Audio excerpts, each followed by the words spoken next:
Bonjour à toutes et à tous et bienvenue sur Un Pixel Près. Je m'appelle Thomas Carnisser et je suis avec Alex et Ilona de Milkshake Games. Bonjour. Qui est un studio à la base plutôt toulousain. On est un peu dispersé un peu partout, mais dispersé, ouais, c'est vrai, parce qu'il y a un peu de Montpellier déjà de base. Oui, et de Nice. Et de Nice, ah oui, puisqu'en plus, oui, c'est vraiment le sud. C'est le sud, c'est-à-dire que là, pour le coup, on a les trois.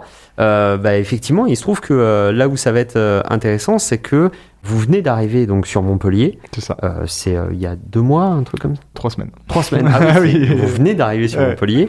Vous faites connaissance du coup avec le tissu associatif professionnel. Oui, de Push-Start. Voilà, puisqu'il y a en jeu vidéo vraiment pour structurer l'industrie du jeu vidéo, on a vraiment Push-Start. On a d'autres associations, puisque moi j'ai participé à monter Sud Pixel, qui elle va être plus sur la création ludique et plutôt sur la prise de compétences. Il faudrait qu'on rencontre d'ailleurs. Et du coup, effectivement, comment s'est passée cette première rencontre avec ce tissu montpelliérain, dont en plus on vous a vanté les mérites vis-à-vis de l'effervescence qui existe? Très bien. En vrai, il y avait une soirée du coup de Push-Start. C'est tous les jeudis, les derniers jeudis du mois. Mais non, ça s'est très bien passé. Les devs, on nous a dit que du bien et ce sont des gens très très bien et très géniaux. On n'a pas eu de mauvaise surprise. Donc c'était trop cool. Vous avez vraiment réussi à, entre guillemets, à vous adapter très vite quand vous êtes arrivé. C'est ça. Et semaine prochaine, on a une première, c'est le début du processus, de l'accompagnement de MGL qu'on a été accepté. Il y a 5 studios qui ont été acceptés pour 20-30 demandes. Je me rappelle plus trop le nombre de demandes. Donc on est très content d'avoir été accepté. Donc c'est semaine prochaine où on a une journée et on va pouvoir rencontrer les autres studios. Très très hâte. Et du coup, ça va me permettre un peu de parler du sujet du jour avec vous, c'est-à-dire que on se retrouve avec quand même des dispositifs d'accompagnement qui existent d'une région à l'autre. Et effectivement, là dans le sud, il y a plusieurs dispositifs. Il y en a qui sont des dispositifs nationaux, où ça parle plutôt argent, et il y en a d'autres où il s'agit plus de dispositifs support, plutôt de mentorat, de choses comme ça.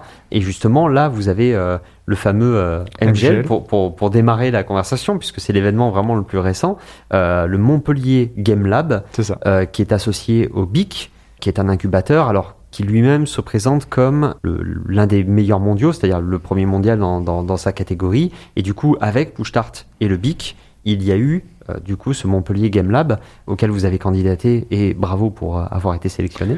On pensait pas du tout être accepté, on l'avoue, on était paniqués. En fait, lorsqu'on a présenté le projet, on s'attendait à un jury de 4-5 personnes. Il y avait 20 personnes. Non, c'était un peu la panique. Et puis, il y a certains noms, certains visages, tu les reconnais parce que tu as déjà vu des conférences de certaines personnes, etc., etc. Donc, tu es en mode, ah oui. Donc, il y a des pointures, quoi, qui te jugent. Non, on est très contents et c'est génial. Et justement, en quoi ça consiste, le Game Lab ? Alors, ça va être tout un accompagnement en fait sur que ça soit technique ou même administratif, financier, comment monter un studio et tout l'accompagnement autour. Et l'accompagnement aussi sur tous les dossiers de financement qu'on peut retrouver comme le CNC ou des dossiers de financement de la région. Et juste avoir même une prise de recul, un accompagnement sur le projet et est-ce que c'est bien ce qu'on fait ou est-ce qu'on se trompe un peu? Donc non, et ça permet d'avoir une prise de recul et je pense que ça c'est ce qu'on avait besoin, on en avait besoin. Oui, parce que je pense que souvent on a un peu la tête dans le guidon comme on dit. C'est ça. Et c'est qu'avoir des avis extérieurs en plus de professionnels, donc c'est indispensable quand même, c'est bien pour nous quoi. Le plus grand ajout, ils l'ont présenté, hier il y avait une présentation un peu où ils ont rapidement présenté le MGL. La plus grande aide, je pense, ça va être tout le réseau qu'on peut se créer avec eux, quoi. La rencontre des autres studios, mais aussi des mentors, et je pense que ça c'est génial. Oui, parce qu'en plus il y a un partage de connaissances déjà au sein des studios qui sont acceptés dans le Montpellier Game Lab. Ouais. Et c'est vrai que si on couple ça aux événements, etc., il y a vraiment une discussion sur des thématiques précises. Des fois, ce qui peut arriver, c'est des studios qui se regroupent sur le thème de la diversification d'activités. c'est-à-dire quand on est prestataire à côté, comment est-ce qu'on gère le projet de jeu en étant prestataire et quel genre de prestations on peut espérer faire, etc. C'est vrai que ça fait partie ça peut faire partie des thématiques. Complètement, ouais. Et justement, par rapport à ça, tu parlais, Alex, de ce que le Game Lab pouvait apporter. Vous avez des attentes en tant que jeune studio, ou est-ce que vous prenez ce qui vient et vous allez avancer au mieux? Alors, quand on a commencé à postuler, on a pris en mode let's go, on verra. Avant de passer l'entretien ou d'avoir la réponse et tout, on commençait à ressentir vraiment beaucoup de besoins, que ce soit l'administratif surtout. En fait, c'est surtout sur cette partie, toute la gestion d'un studio, d'une entreprise. Ça, c'est hyper dur, hyper long et chronophage. donc hyper important. Et aussi, on avait des questions. Il y a des erreurs à ne pas commettre aussi. Ouais. Bien d'avoir un éclairage quand même là-dessus et de faire attention à certaines choses. Ouais, c'est ça. Et surtout, on avance, nous, avec tâtons, on va dire. Petit à petit, on a peur de grossir trop vite. On a cette peur de grossir trop vite, ouais. On va avancer à notre rythme. Et je pense, du coup, avoir leur accompagnement, ça peut être très bien. Mais aussi, on a des questions aussi techniques, que ce soit sur notre prochain projet. Donc, le fameux jeu de gestion Cozy. Et ça, forcément, on a des questions et ça va, je pense que ça va nous aider. Ouais. Et effectivement, il y a d'autres dispositifs. Tu parlais du fait qu'on avait fait une rencontre. Donc, en gros, Push-Start et la Métropole ont organisé une rencontre avec le CNC, le SNJV et la région. C'est ça. Globalement, le CNC, c'est un truc assez particulier. C'est le Centre national du cinéma et de l'image animée, ouais. Dont les représentants ont tenu à rappeler qu'il s'agit d'un service public. Ouais. Ils ont dit pas mal de choses quand même.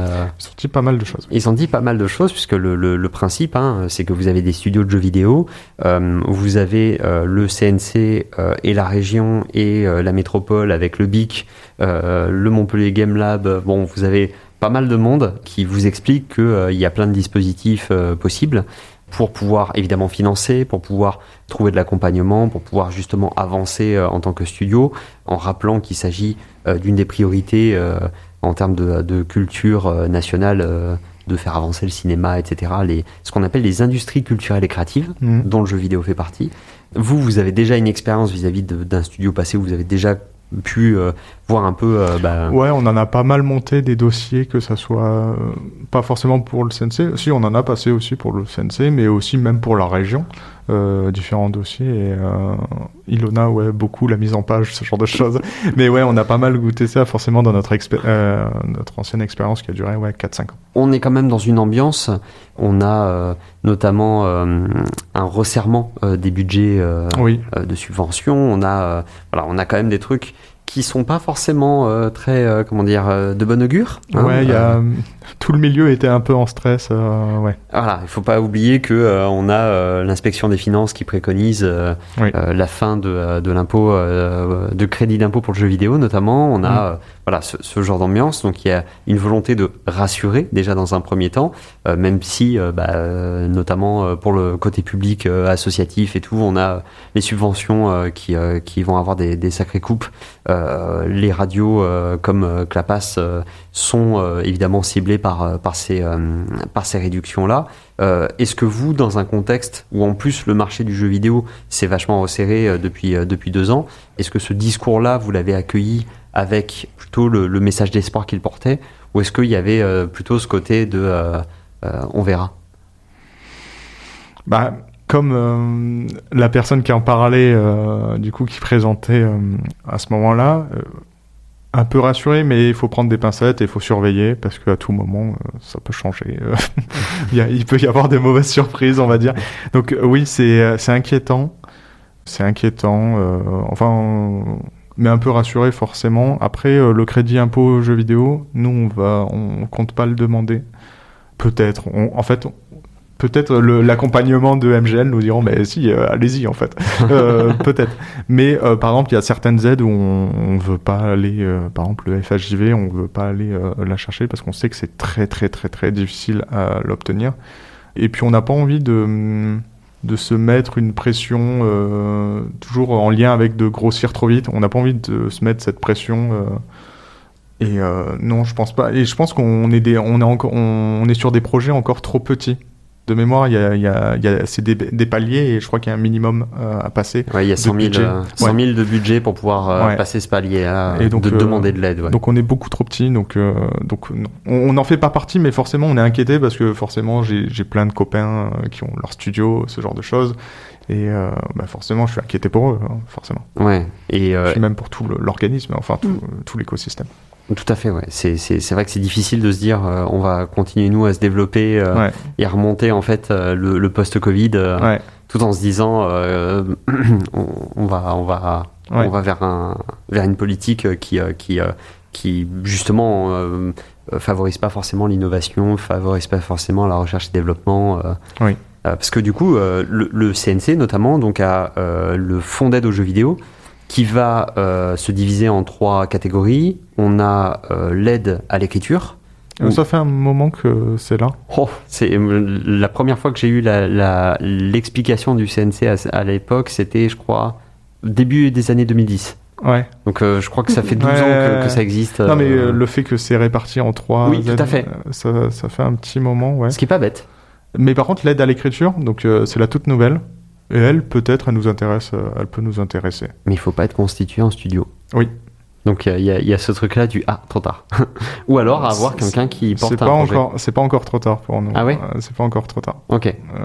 Il suffit qu'il y ait une 4e personne. Non, mais même nous, c'est pas encore trop tard. Ouais. Peut-être, on verra. Pour le CIJV, donc il y a le FAJV et le CIJV avec l'aide à l'écriture. Ça en fait 3. Ouais, tout à fait, ouais. Parce que du coup, il y a donc cet atelier d'écriture d'un côté, vous avez le truc après où on va être sur la pré-production. C'est ça, c'est le FAJV, ça. Ouais. Donc la pré-production, c'est vraiment le début du projet. Donc le but, c'est de monter un prototype, définir la direction artistique, ce genre. C'est le début du projet, on va dire. Et le CIGV, ouais. Ouais, et après il y a même l'aide à la production finalement dès que vous avez alors c'est même pas quelque chose de vous n'êtes pas obligé d'avoir eu l'aide à la pré-production pour avoir l'aide à la production. C'est ça. Mais par contre vous pouvez coupler les 3. Ouais. Vous pouvez passer par les 3 ou les 2 mais vous n'êtes pas obligé d'avoir l'un pour avoir l'autre. Ouais. Et vous, de votre côté, pour l'instant, vous voyez pas du tout vous intégrer Non, parce que ça veut dire grossir trop vite, se mettre une pression mentale de fou. Et je trouve que... Bon, là, c'est un avis personnel. Mais je trouve qu'il y a beaucoup de studios qui se servent de ça comme levier de financement pour grossir et en fait qui se mettent dans un engrenage et qui s'arrivent même pas à arrêter parce que... Et je trouve ça très risqué parce que derrière ça peut être fermeture de studio. Enfin, je trouve ça très dangereux. Personnellement, je préfère avancer petit à petit. On verra doucement. Ouais, je vois un oui de Ilona. Je suis d'accord aussi. Je pense qu'il faut avoir quand même des roues de secours quand même. Faites attention. Ne pas se reposer que là-dessus et avoir une sécurité à part ça, quoi. D'ailleurs, même eux, ils l'ont dit, hein, ne reposez pas sur nous pour débloquer financeurs. Ouais. Oui, tout à fait. Puisqu'ils arrivent à 50% maximum du total du budget. Ouais. Donc globalement, si on va les voir pour du 100 000, comment dire ? Ouais, mais il faut qu'il y ait déjà 50 000 de notre poche ou c'est ça. Mais on l'a vu dans notre expérience précédente et on l'a vu, je le vois aussi avec d'autres copains qui sont dans leur studio, forcément. Mais même si ils essayent de le dire que ne le faites pas, ils le font quand même parce que ça permet de débloquer d'autres leviers. Par exemple, la banque derrière peuvent accepter s'il y a d'autres fonds, ce genre de choses. Oui. C'est pas notre stratégie, notre direction. Ouais, je comprends. Ouais. Et puis c'est surtout qu'en plus, là où ils ont beaucoup insisté, notamment vraiment le CNC a énormément insisté dessus, bien qu'il y a eu quand même un petit mot pour dire que ça leur convenait pas non plus, c'est les délais, c'est-à-dire qu'une fois que l'aide est attribuée, en fait le jeu il faut qu'il sorte. En tout cas, le résultat de l'aide doit sortir dans un temps limité. Oui. Et effectivement, typiquement, l'aide à la production, à partir du moment où vous demandez l'aide, le jeu, il faut qu'il sorte 36 mois plus tard. Oui, ça, c'est pas... D'ailleurs, il y a des petites anecdotes dessus très rigolotes où les jeux... certains studios sortent en secret les jeux, mais ne font pas de communication dessus. Mais du coup, disent... c'est bon, le jeu est sorti. Ouais. Et ensuite, ils font la vraie com et ils font la vraie sortie plus tard. D'accord. Bah, des fois, il n'y a pas le choix pour. Oui, c'est ça. C'est-à-dire, voilà, on peut toujours partir sur l'hypothèse d'un soft launch. Ouais, c'est ça. Ce qui, en gros, le principe, la stratégie marketing, c'est de dire que si vous avez un produit ou un service qui est pas cher à faire et que vous voulez juste tester le marché avec, c'est ce qu'on appelle un soft launch. C'est-à-dire qu'en fait, vous ne faites pas une grosse communication. Vous sortez le produit ou le service et vous voyez, entre guillemets, si le marché réagit. Ouais, aussi. Ça peut se défendre. Oui, oui. Ah. Et, entre guillemets, c'est ce qu'on a fait aussi. Bon, on n'avait pas d'aide, on n'avait rien de tout ça, mais nous, ça nous a servi ce qu'on appelle l'early access, pardon. Donc oui, c'est ça, c'est une sorte de... ouais, c'est un soft launch. Et ça nous permet de voir les retours des joueurs. Est-ce que le balancing, donc l'équilibrage du jeu est bien ou pas, ce genre de choses. Ouais, tout à fait. Nous sommes en train de discuter un petit peu finalement des dispositifs d'aide dans la région Occitanie, puisque en plus il y en a pas mal. Oui. On a évidemment les aides nationales avec le CNC qui vient en renfort avec finalement entre guillemets 4 aides, Oui. puisque vous en avez une qui est découpée en 3 et vous avez le crédit d'impôt jeux vidéo. Comme le crédit d'impôt jeux vidéo, lui aussi, si on respecte pas les trucs, il faut le rembourser aussi. Ah oui, oui. Voilà, il y a un côté, effectivement. Après, c'est normal. C'est normal, mais effectivement, quand un jeune studio essaye d'évoluer, effectivement, il y a la question de l'épée de Damoclès qu'on se crée soi-même. Et surtout, faut pas oublier, c'est-à-dire qu'au moment vers la fin du crédit d'impôt jeux vidéo, il faut pas oublier de valider le rapport en fait, parce que sinon, faudra tout rembourser. Ouais, c'est ça. Il y a vraiment cette idée quand même de faut pas se louper, quoi. Faut vraiment pas se louper, et c'est vrai que... faut pas oublier, on va dire. Faut pas oublier. En fait, après, quand je dis faut pas oublier, il y a juste ça. Non, mais c'est juste qu'un studio a tellement de choses à gérer aussi à côté que souvent, c'est arrivé que des studios sont passés à côté, et c'est problématique, là. Ouais, ok. Après, je crois que j'ai juste entendu une histoire comme ça, mais je sais pas si c'est quelque chose de courant. Oui, je suppose que non. Espérons que non. J'espère que non. Et par contre, effectivement, une nouvelle aide du CNC, donc c'est presque la cinquième si on compte comme ça, c'est l'aide technique. Qui, elle, par contre... l'aide technique ? Ouais, qui est... la conférence. En gros, il y a une aide qui est faite... Donc on est sur une aide à l'innovation technique. Okay. C'est aide aux moyens techniques de production et de diffusion. Là où c'est intéressant, c'est qu'il s'adresse aussi du coup au tournage, puisque le CNC c'est aussi le cinéma et le cinéma d'animation. Et donc effectivement, ils ont un truc où c'est en 3 collèges avec le tournage, mais là c'est vraiment le vrai tournage, c'est pas que le jeu vidéo. Vous avez la production numérique. Avec tout ce qui est les effets visuels par ordinateur, vous avez l'animation, l'immersif, etc. Et vous avez la diffusion avec la partie exploitation en salle. Et effectivement, cette partie-là, ce qui est particulier, c'est que les membres en fait qui vont estimer les projets ne sont que des techniques. Donc le but du jeu, c'est de parler à des pairs en fait finalement de ça, d'avoir du conseil très tôt. Et c'est vrai que on a entendu énormément dans le jeu vidéo le mot-clé innovation. Vous sentez que vous devez innover, vous ? Non, on n'a pas... Après, nous, on n'a pas cette ambition-là d'être, par exemple, redéfinir complètement un genre ou inventer un genre carrément. On n'a pas cette ambition, mais c'est vrai que c'est toujours un plus et c'est toujours... Tout le monde aimerait quand même. Mais on n'a pas envie de prendre cette direction. Déjà, on n'a pas de vrai dev. C'est moi qui m'occupe du dev, mais je suis game designer, je suis pas dev. Donc c'est pour vous dire le niveau de programmation que j'ai. Donc on va dire qu'on n'est pas très technique, on va dire. Donc non, on n'a pas cette ambition et on est sur des petits projets de 6 à 8 mois. On n'est pas sur des énormes projets. Donc il y a peut-être une ou deux aides qui peut-être qu'on pourrait, mais on sait pas. C'est pas ce qu'on a fait sur Gacha Fever, enfin sur nos précédents projets, parce que ça nous aurait parce que monter un dossier et tout, c'est de l'énergie, c'est du temps, et on l'a vu aussi dans notre ancienne expérience, et c'est aussi du stress aussi.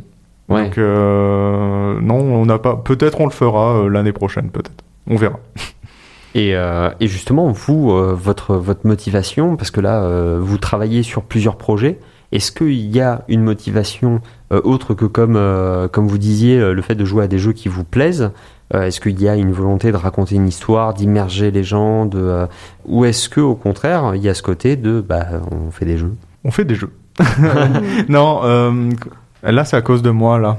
Je pense qu'il y a il y a un petit peu aussi l'envie de voir certains jeux sortir. Par exemple, Vampire Survivor, moi je sais que j'avais aussi, quand c'est sorti au tout début, il y avait beaucoup de jeux en pixel art, beaucoup de jeux dark fantasy de Vampire Survivor. Donc c'est que nous, on a pris un contrepoint. Je voulais un jeu comme ça, mignon.